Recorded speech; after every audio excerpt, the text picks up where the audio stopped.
From the opinion pages of the Wall Street Journal, this is Free Expression with Gerry Baker.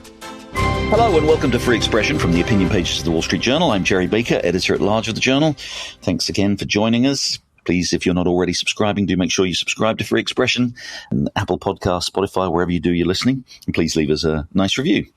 This week, we're going to take a look at the state of the Democratic Party. There seems to be a fair amount of turmoil in the party right now.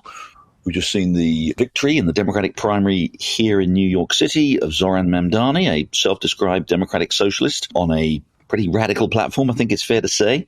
That seems to fit in with the kind of temper of the times in the Democratic Party, with people like Alexandria Ocasio-Cortez, fellow New Yorker, of course, and Bernie Sanders, perhaps being the most prominent and exciting the most energy and dynamism within the Democratic Party, again, from a very, very radical position.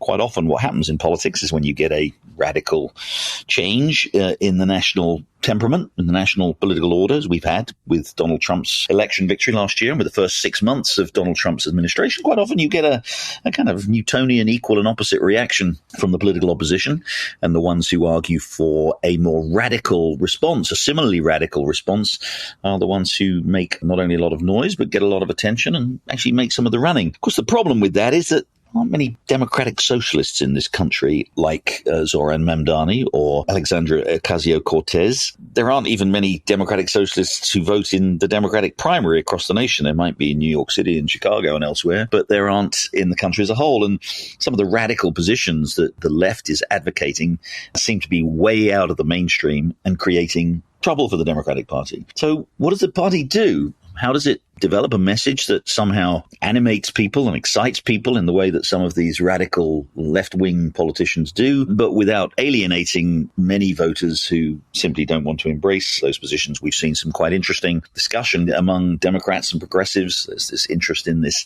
abundance agenda, which based on a book recently by a couple of progressive thinkers and writers arguing that the Democratic Party needs to embrace what some of us might like to think of as rather supply-side solutions to the economy's problems, such as less regulation, enabling cities and authorities around the country to prioritize growth rather than the kind of prioritization of control and regulation that really does seem to excite a lot of Democrats. That abundance agenda is certainly not what people like Mamdani or Alexandria Ocasio-Cortez or others seem to want.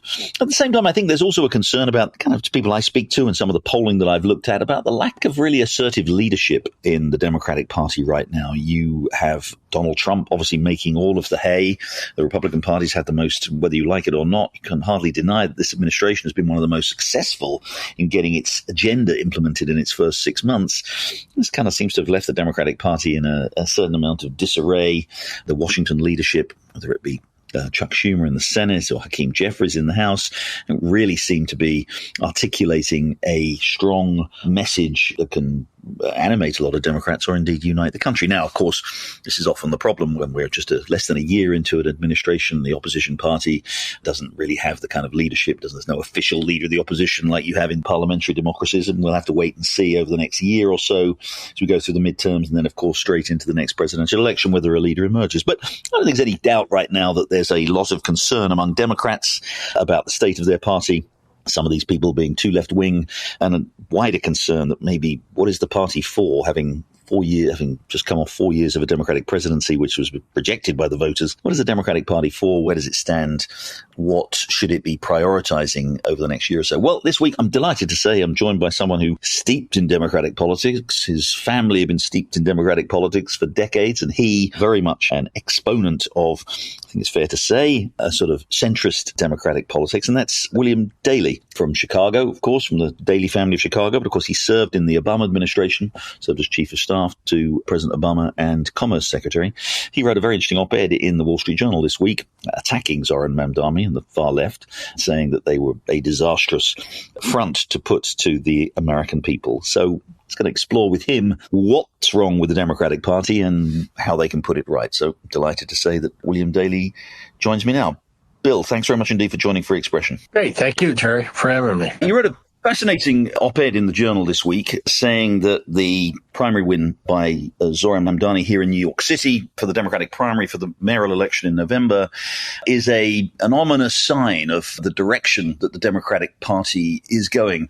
For those who didn't read it, and for those who want a little more elucidation, explain why you think what Mamdani represents is so dangerous for the Democrats and indeed for the country. Well, I think Mr. Mamdani has said he's a member of the Democratic Socialist Party. I ran in the Democratic primary for the nomination to be the Democratic Party's nominee. But yet, if you look at the Democratic Socialist Party platform, it is very different and rather extreme. Now, I have no problem with somebody who wants to be a socialist, even though there's very little, if any, examples of socialism being a model for governing successfully for people who are struggling. But yet, what I was trying to do with the op-ed piece is analogize what happened to the Republican Party. The Republican Party, basically in 2010, was taken over in many ways by the Tea Party, which was extremely anti-government, was the originators of the allegation that Barack Obama was not born in the United States, but was born in Kenya. Donald Trump then came along, took those ideas, both of those ideas, a very aggressive anti-government, question everything about government, and the Obama birther issue, and they joined together.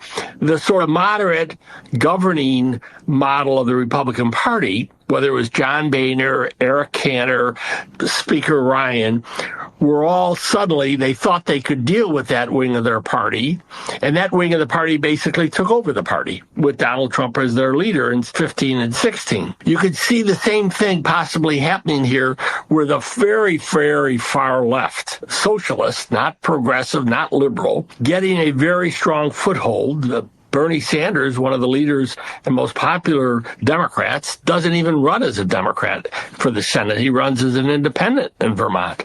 AOC and the squad basically are socialists. And that model that happened to the Republican Party, I fear Democrats may be on that road to that. And I believe that if that becomes the representative sort of leadership of what is perceived as the Democratic Party, that is not a winning strategy nationally for Democrats, especially for the White House, because this country is not a socialist-focused country. You know, I mean, Mr. Mamdani and his supporters would say maybe they quite like the Trump analogy because, after all, what Donald Trump managed to do was only win 2 presidential elections, probably become the most important political figure, and with respect to your former boss, you know, most important political figure in the first quarter of the 21st century and transformed American politics. And they would say, yeah, you know, bring it on. People want radical solutions. They want radical change. They're tired with the same old. I don't think that's the lesson of Donald Trump, that they want radical. I mean, Donald Trump got a lot of votes, and the reason he won 6 months ago,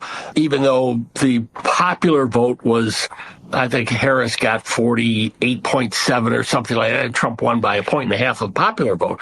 If anyone believes that that election showed that the country is left, is misreading where America is and where America has been, at least at national elections. Fine, in a small election, you had 1 million people vote in New York in that primary, a city of, 20 million people or something? You can win with a far left or far right in a small election.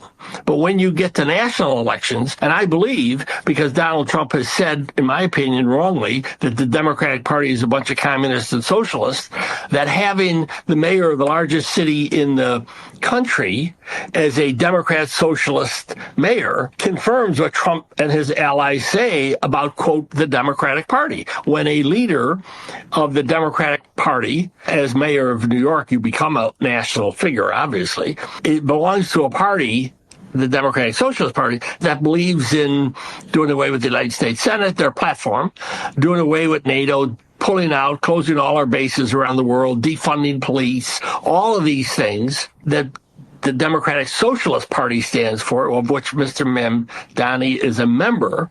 If that is perceived by the American people as the Democratic Party, then I definitely believe that's a losing cause for Democrats. It has been noted rather amusingly by some people that Mr. Mamdani actually is what many on the right used to claim Barack Obama was. That is, he is a Muslim, right? He is a socialist, and he wasn't born in this country. Exactly. So, and that's fine. And again, we had a socialist party in the last century, and Eugene Debs was the presidential nominee. He quit the Democratic Party, helped create the Socialist Party, ran for president 5 or 6 times, maybe got 6% of the vote, and that's fine. I don't have a problem with someone who believes in socialism, even though I don't agree with them. That's their right.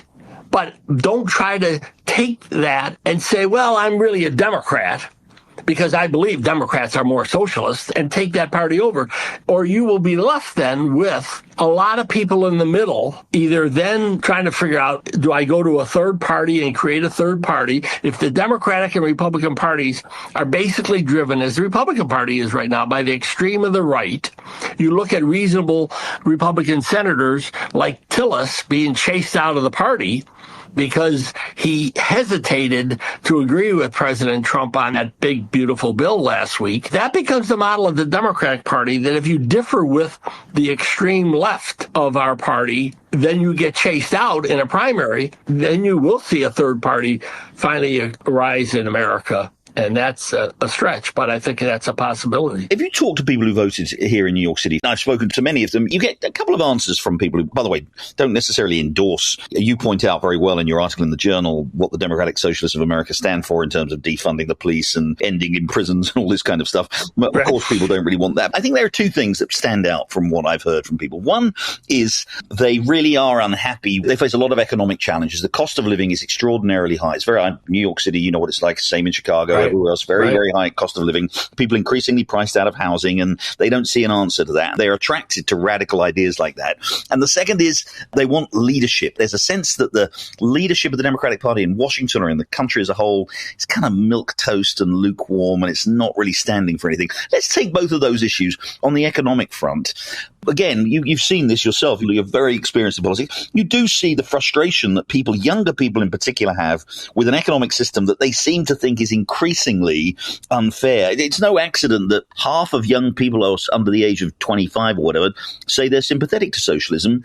Again, perhaps not understanding what it actually means, but they are frustrated, aren't they, with the way the U.S. economy is working? Absolutely. And that frustration is not just in the United States. You see it globally in many parts of the world. There is a frustration with the disparity, and especially in a city like New York, where you have such pressure from very wealthy, very extremes. And what he talked about, in many ways, is definitely of concern to a lot of people in New York, as it should be. You name them, the housing issue, the affordability. But if you believe then giving free bus rides or giving free grocery stores or subsidized grocery stores, or however they're trying to explain it right now, that's the answer, quote, to moving more socialistic, I just don't think that that's the case. Also, you add to that, I think the city of New York has $100 billion budget with a couple of 100,000 employees. That's a massive management operation. And all due respect to Mr. Mamdani's service in the State House for 2 years, that's not exactly the profile of somebody to come in to run such a complex, difficult governing management operation with very little, if any, experience in any of those sort of management things, or being around government for a period to understand how it should or shouldn't work.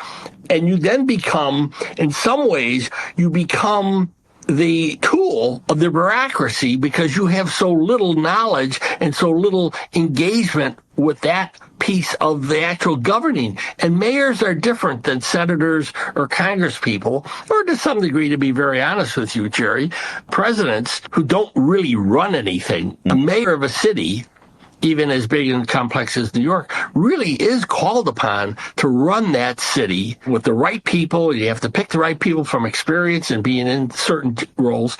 And that's another piece to the difference here between one candidate and another in this race. Now, Mayor Adams obviously has lots of negatives that New Yorkers feel very strongly about. I don't think people should underestimate the challenge of running a complex, big institution like New York City. You and I think absolutely agree that socialism is not the answer. Socialism is never the answer, unless, the question is a very strange one. But if you do acknowledge these frustrations that people have with the way the economy is working and socialism is the answer, what is the message Democrats should be putting forward on the economy? We've had this quite interesting discussion among some Democrats around the so-called abundance agenda. Authors Ezra Klein and Thompson have written this book recently that basically to kind of, as far as I can make out, be a sort of an embrace of many supply side policies that conservatives have been arguing for years, like less regulation and things like that. So what's the answer? One, to get the economy going, and two, to make the economy fairer, as some Democrats want it to be.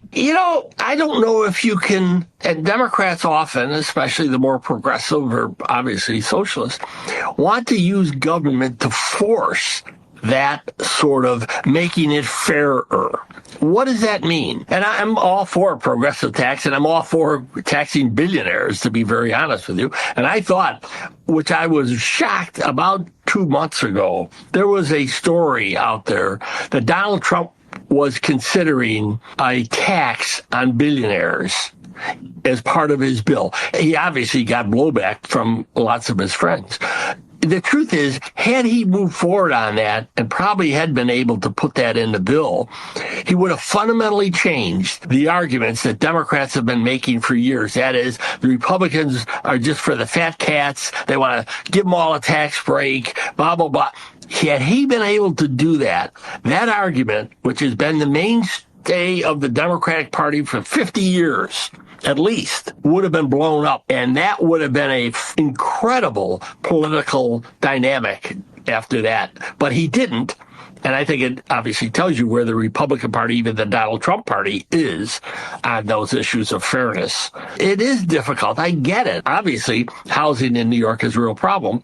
And with the state, the mayor's got to work with the state, because that's where most of the money is, to get better and fairer housing. Can you do that by government, by all rent controls, or telling people who have invested in their home for years and they suddenly retire and they're going to want to sell that home, that somehow they have to pay an ungodly tax and not reap the benefits from the sale of that home that they've been paying for 30 or 40 years, raise their kids, the neighborhood's changed, it's improved, they suddenly have something that they may have bought for $200,000 and now it's worth $1.5 million.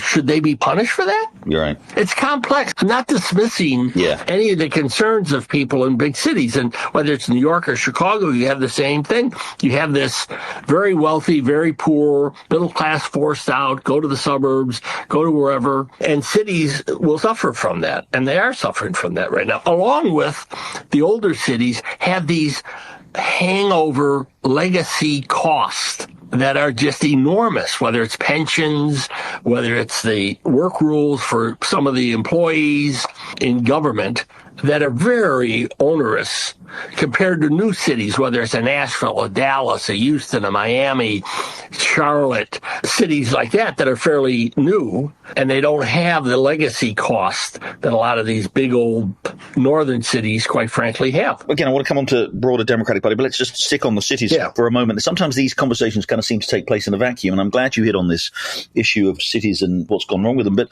these big cities have been controlled by Democrats kind of like a one-party state for decades. New York City, Chicago, Washington, D.C., San Francisco. I mean, Republicans are, rarer than an iceberg in, the middle of summer. Republicans just don't run these places. So it's Democrats that have failed. I take the point about there are some legacy issues for some of these cities, but these cities, they seem to be locked in this cycle of poorer and poorer services, more and more expensive housing and other costs. Taxes are raised. Again, every year that I've lived here in New York, it seems taxes are higher. And then what does that lead to? It leads to flight. People leave these cities. They go to low tax jurisdictions. There seems to be, and again, I say this to you respectfully as a Democrat, and I know you ran for mayor of Chicago back in 2019 for the Democratic nomination. As a Democrat, there does seem to be a kind of problem with Democratic-run cities in this country, because they're actually, even by their own standards, they're not achieving their objectives. I don't agree with you, Jerry. First of all, Chicago has a nonpartisan election. Right. So sorry. We don't have we used to have the primary.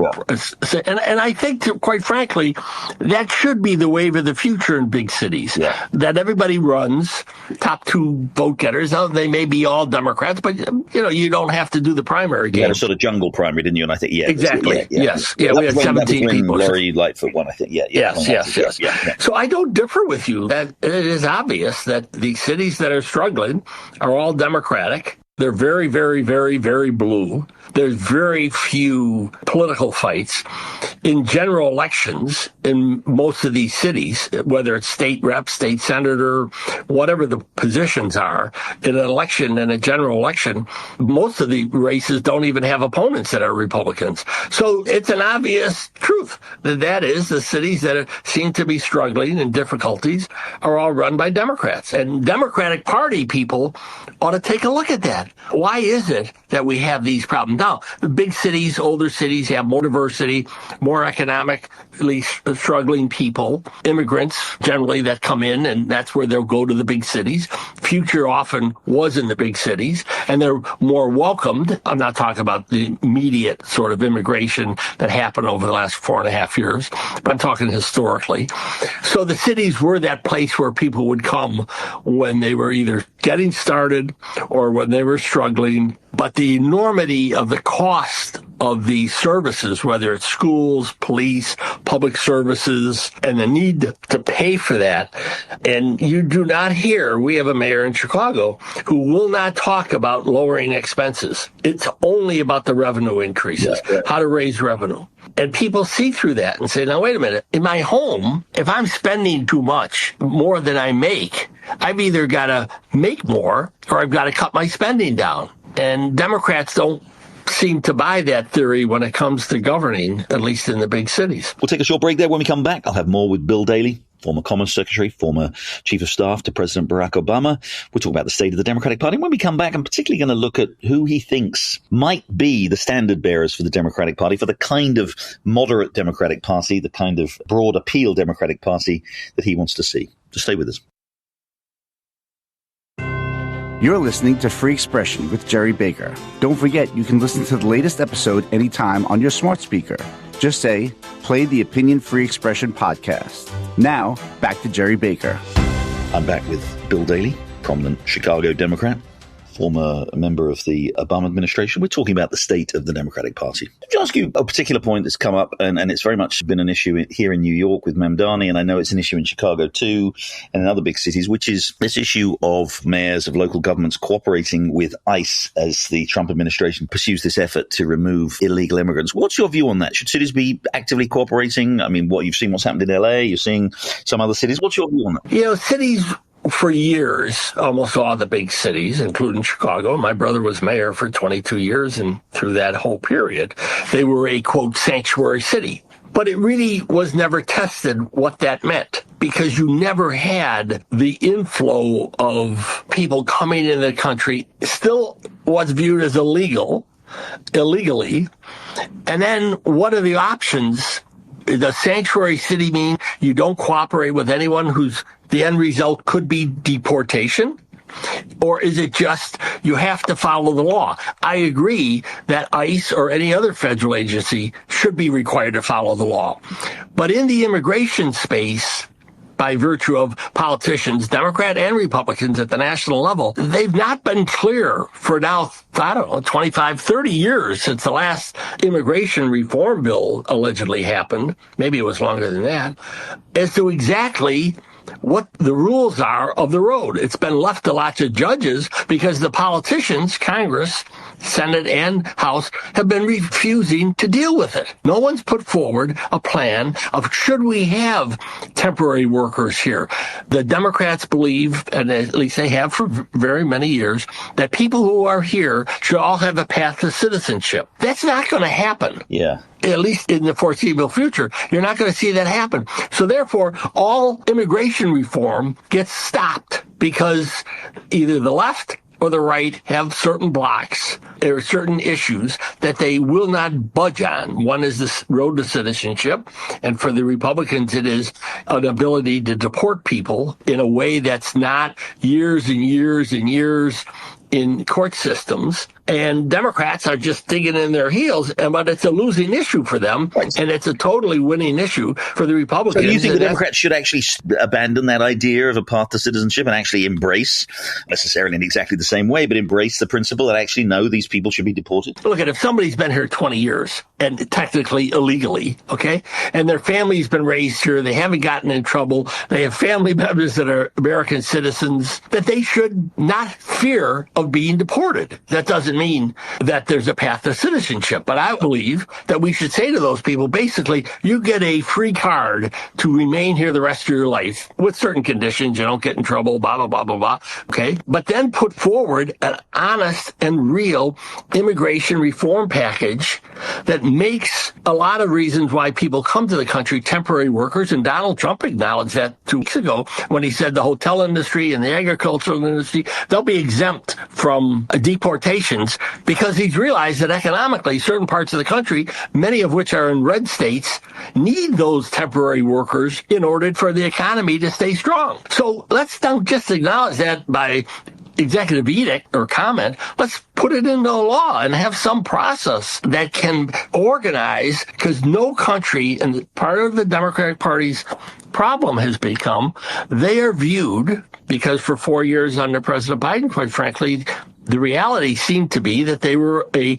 open borders party and an open borders policy. If you get here, you're here, and you should have all the benefits, no matter how you got here, illegally or whatever, by abusing the visa system or whatever, you should have all rights, and just as though we're a citizen here. No place in the world does that, and nor should we. And again, it's exactly as you say, that was one of the main reasons, of course, Trump won the election. I think it's politically not a good look, is it, for Democratic mayors like yours in Brandon Johnson in Chicago, or as I say, Mamdani, should he get here, to be appearing to side with people who are here illegally, who've got here illegally. And by the way, not people who've necessarily been here for 20 plus years. People do have a lot of sympathy with those people, but people who relatively come here, and for them to be actively trying to prevent Donald Trump's administration from enforcing the law in effect and deporting these people, that's politically not good, is it, for the Democratic Party? No.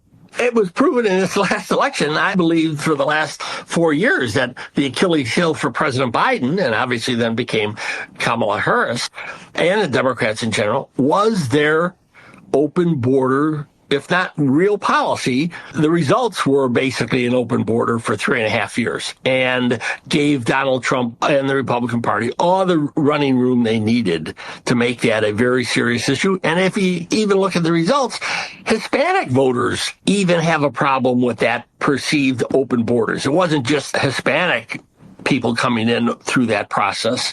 You had people from around the world coming for those 3 years, because it was perceived that anybody and everybody could get into this country if you could just get to the border. It was a pretty accurate perception, wasn't it? Just ask you, Why do you think the Biden-Harris administration did that? Why did they basically pursue that open borders policy for 3.5 years? I gotta be honest with you, Jerry, I don't know. I tried to make the argument that that's going to, and then I think when they suddenly realized how big this was. And I think politically, in the Democratic Party, again, to what we started talking about at the beginning, they knew that there was a very strong block of Democrats from the far left who believed in the open borders policy. And if you go back to the Democratic debate in 2020, the first debate, one of the first questions was to the candidates, which at the time I think there were 10 or 12.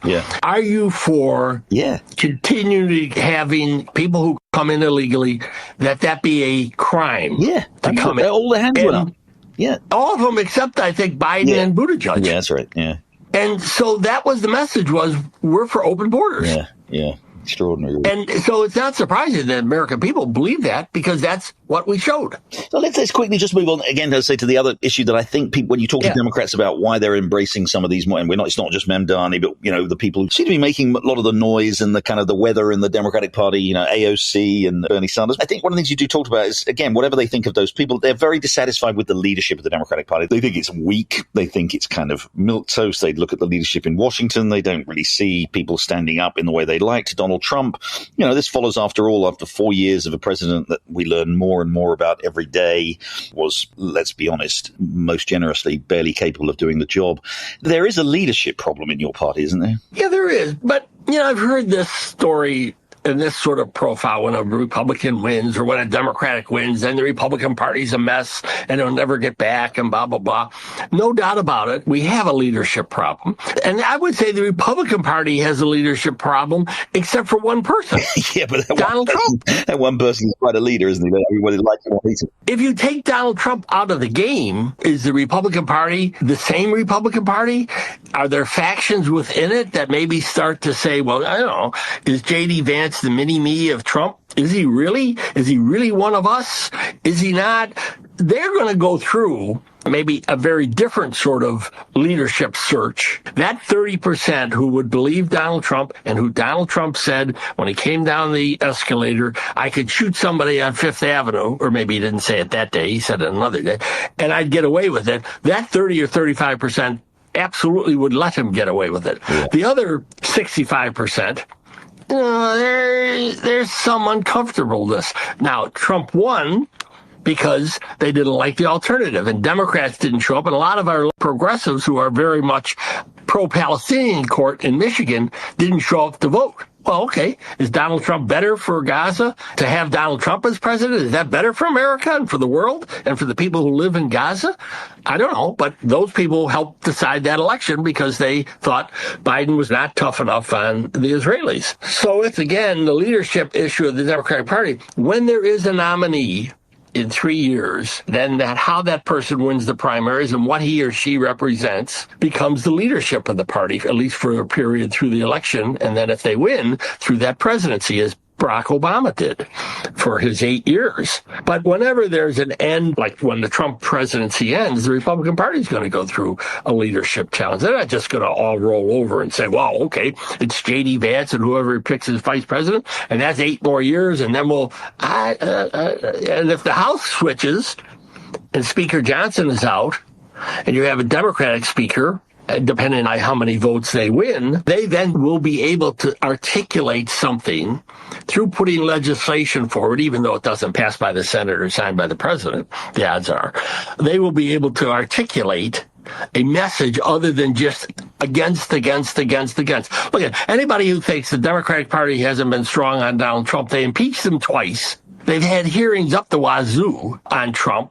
He got indicted by Democrats a couple of times. And for the first 4 years of Trump, and really for the last, even though President Biden was president, for those 4 years, the Democratic Party seemed to be as much focused on attacking Donald Trump and fearing Donald Trump and talking about Donald Trump than they were about anything else. Who do you think, and again, I'm not necessarily asking you at this point, 2.5 years out from the first primaries to endorse a candidate here, but who is saying you clearly think that the AOCs and Bernie Sanders and Zohran Mamdani are saying things that are going to be electorally not only wrong in themselves, but electorally disastrous for the Democratic Party? Who is out there, again, not necessarily even talking about candidates, but who's articulating a message that there's going to be a winning message for the Democratic Party right now? I think right now, where that will come from is probably more likely those who are governors, whether it's Newsom, Pritzker, Shapiro, Moore, more coming from the governors who could talk more about the issues. I don't think you're going to see it coming from mayors, but you take a guy like Governor Shapiro, who had that crisis, if you remember, of the collapse of the highway, and they rebuilt it within, 30 days or something like that. That's accomplishments. They can point to things they've done as governors and that they've helped actual people's problems. Senators and congressmen can talk. And I think one progressive who I think is very attractive and will be very attractive for that wing of the party will be Congressman Ro Khan from Silicon Valley. Very articulate, very, very progressive, very left. But he's articulate, smart, obviously, and experienced in Congress and the ways of sort of the national political game. But if I had to put money on, I would think, and I think it would be best if the nominee of the party comes. And I meant to mention Governor Beshears of Kentucky, who I really find attractive because he kind of bridges that moderate state, moderate voters, progressive ideas or more liberal ideas, but not totally viewed in any way as a progressive or socialist. And he's governed a state. So that's where the real leadership, in my opinion, should come I think you'll have a couple of maybe Mark Cubans of the world or other very wealthy people think they can replicate the Donald Trump model. Yeah. But I think that's harder in the Democratic Party. Well, one name, you mentioned a lot of names there. One name you didn't mention and can't help but notice the omission is Kamala Harris. Well, she obviously is the former nominee, but she's got to decide, I think, at some point whether or not she runs for governor. If she runs for governor, she probably can't run for president because she'd only be governor for a year or so. If she doesn't run for governor, I think it's a very difficult stretch for her, considering the way, and not by any stretch all her fault at all, but the way that election came down. First of all, she would own all of the Biden 4 years again. And that's the challenge. And how do you stay relevant and how do you stay visible for the next 3 years without a position of power to speak from? That's very, very hard. Very hard. But you did, however, mention Gavin Newsom. He's clearly governor of the largest state, a very prominent Democrat. A lot of people wonder whether a progressive Democrat from California could really actually win the presidential election. But it sounds as though you think he's got a record that he could defend and maybe use to win. Look, he's been mayor of San Francisco. He was lieutenant governor. He's been governor for 8 years. He ran twice and won easily.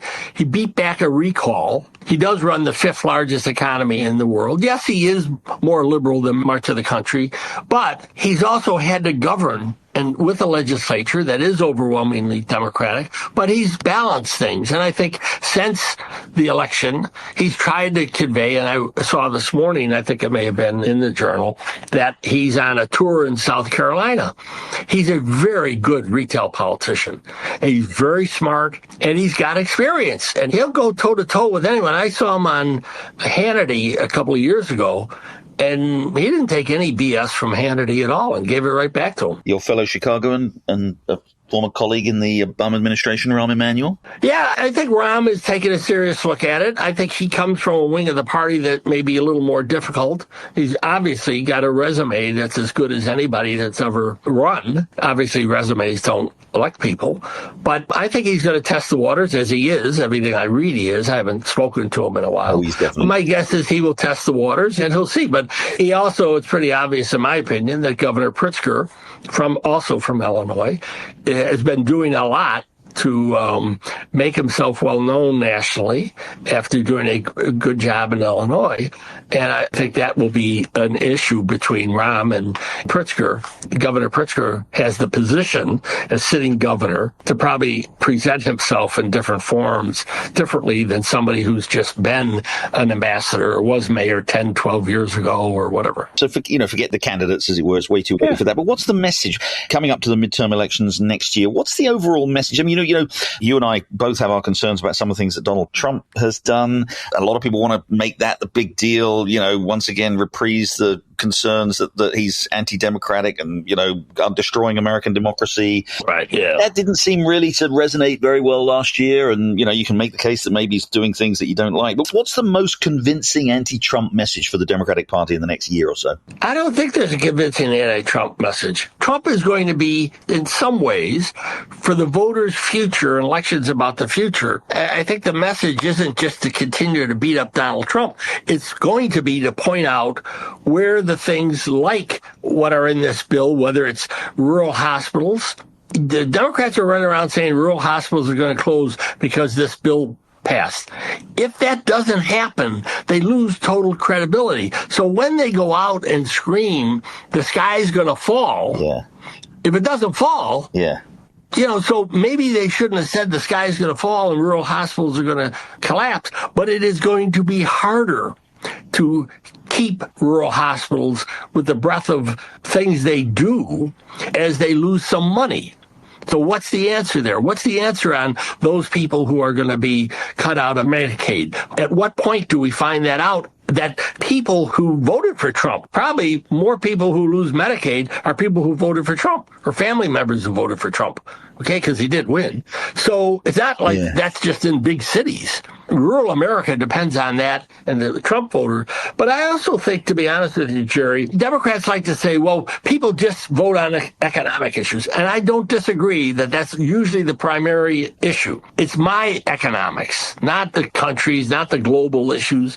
It's my economics. And I agree that's the primary one. But you cannot separate some of the cultural issues and the perception of what the Democratic Party primarily is interested in. And then when you look at the polling recently, the American people have laid out, here are the issues that are important to me. Here's what are the issues that we think are important to the Democratic Party. And there's no match in the issues. And that's a problem for Democrats. So a lot of Democrats want to say, well, the cultural issues don't mean anything. Yeah. That's crazy. Bill Daley, thank you very much indeed. Really fascinating discussion. We'll have you back, I'm sure, as we see more of what happens in the Democratic Party in the next year or so. But Bill Daley, thanks very much for joining Free Expression. Thank you, Jerry. Well, that's it for this week's episode of Free Expression. Thank you very much indeed for joining us. I'll be back again next week with another episode. In the meantime, have a great week and goodbye.